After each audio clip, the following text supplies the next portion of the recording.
बक्सर का युद्ध भारत की आत्मसमर्पण की अंतिम सीढ़ी। सन 1764 का भारत एक ऐसा रंगमंच था जहां शक्ति, लालच, षड्यंत्र और राष्ट्र के भविष्य की स्क्रिप्ट लिखी जा रही थी। अभी प्लासी का घाव सूखा भी नहीं था कि एक और भयानक अध्याय भारत की आत्मा पर अंकित होने जा रहा था। बक्सर का युद्ध यह सिर्फ एक युद्ध नहीं था, यह उस दौर की आखिरी सांस थी जिसमें भारत के शासक अंग्रेजों से लोहा लेने की हिम्मत कर रहे थे। लेकिन इस युद्ध ने सिद्ध कर दिया कि अब भारत की कमान पूरी तरह विदेशी हाथों में जा चुकी है। प्लासी की युद्ध जीतने के बाद रॉबर्ट क्लाइव ने बंगाल, बिहार, उड़ीसा पर व्यावसायिक नियंत्रण तो पा लिया, लेकिन उसे अभी भी राजनीतिक अस्थिरता से जूझना पड़ रहा था। सिराजुद्दौला की हत्या के बाद मीर जाफर को नवाब बनाया गया, लेकिन जल्द ही अंग्रेजों को एहसास हो गया कि मीर जाफर एक मजबूत कठपुतली नहीं है। अंग्रेज की चालों में फंसकर मीर जाफर ने अपमानित होकर गद्दी छोड़ दी और उनके द्वारा नियुक्त किया गया मीर कासिम, जिसने शुरुआत में अंग्रेजों की बात मानी, लेकिन जल्द ही उसने अपनी स्वतंत्र सत्ता चलाने की कोशिश की।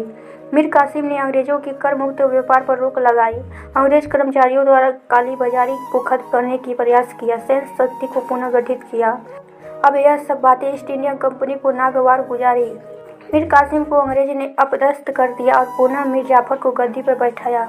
मीर कासिम को यह अपमान स्वीकार न हुआ। उसने बिहार की ओर रुख किया और वहां से एक शक्ति गठन तैयार किया। उसने निम्नलिखित प्रमुख शासकों से हाथ मिलाया: शुजाउद्दौला अवध का नवाब, शाह आलम द्वितीय मुगल सम्राट।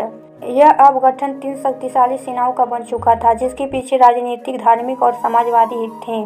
दिनांक 23 अक्टूबर 1764 स्थान गंगा के तट पर बक्सर नामक स्थान का वर्तमान बिहार में है।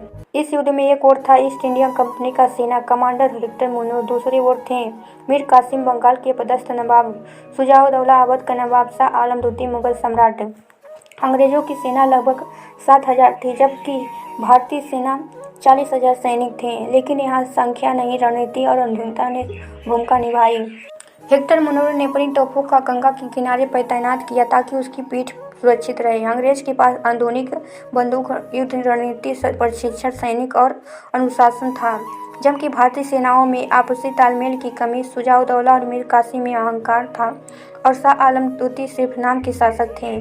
जैसे ही युद्ध शुरू हुआ, अंग्रेज तोपों ने भारतीय शिविरों को क्षतिग्रस्त करना शुरू किया।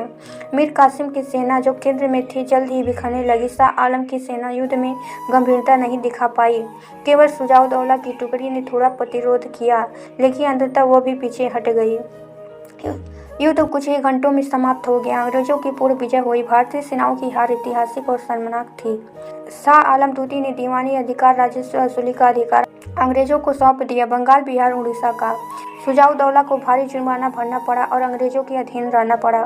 मीर कासिम भाग गया और कभी रणनीति में नहीं लौट पाया।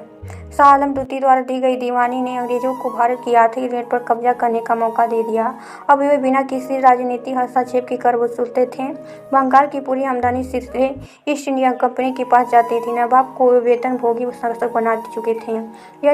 यह वह निर्णय था जिसने भारत को गुलामी की आर्थिक जाल में फंसा दिया। बक्सर की इस युद्ध ने स्पष्ट कर दिया कि अब भारत का राजा मिलकर भी अंग्रेजों से नहीं लड़ सकते। यह एक मनोवैज्ञानिक हार थी। इसके प्रभाव से जनता का विश्वास टूट गया। भारतीय रियासतें अंग्रेजों की कृपा पर निर्भर हो गई। भारतीय के भीतर विद्रोह की भावना छिड़ हो गई। इतिहासकारों का मानना है कि मीर कासिम एकमात्र नवाब था जिसने अंग्रेजों को चुनौती दी। यदि शुजाउद्दौला और शाह आलम एकजुट होकर युद्ध लड़ते तो परिणाम भिन्न हो सकता था। बक्सर का युद्ध भारत की स्वतंत्रता का अंतिम आशा था। ईस्ट इंडिया कंपनी अब भारत व्यापारिक संस्था नहीं रही, वह अब एक पूर्ण राजनीतिक शक्ति बन गई थी। ब्रिटिश संसद का कंपनी पर नियंत्रण बढ़ा। भारत की धन संपदा, कर व्यवस्था, कृषि और उत्पादन प्रणाली अब विदेशों हाथों में चली गई। 1763 में रेगुलेटिंग एक्ट और बाद में प्रिंटर इंडिया एक्ट पारित हुआ, जिसने भारत पर नियंत्रण ब्रिटिश सरकार ने भी करना शुरू किया। अब भारत की कहानी बदल गई थी।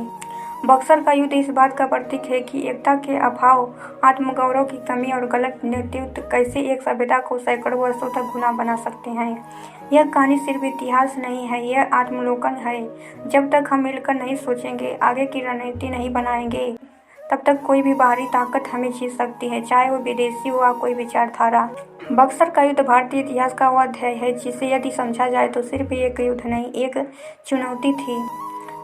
बक्सर का युद्ध भारतीय इतिहास का वह अध्याय है जिसे यदि समझा जाए तो सिर्फ एक युद्ध नहीं, एक चेतावनी बन जाता है कि भारत का कोई बाहर से नहीं, अंदर का विश्वासघात से हराता है।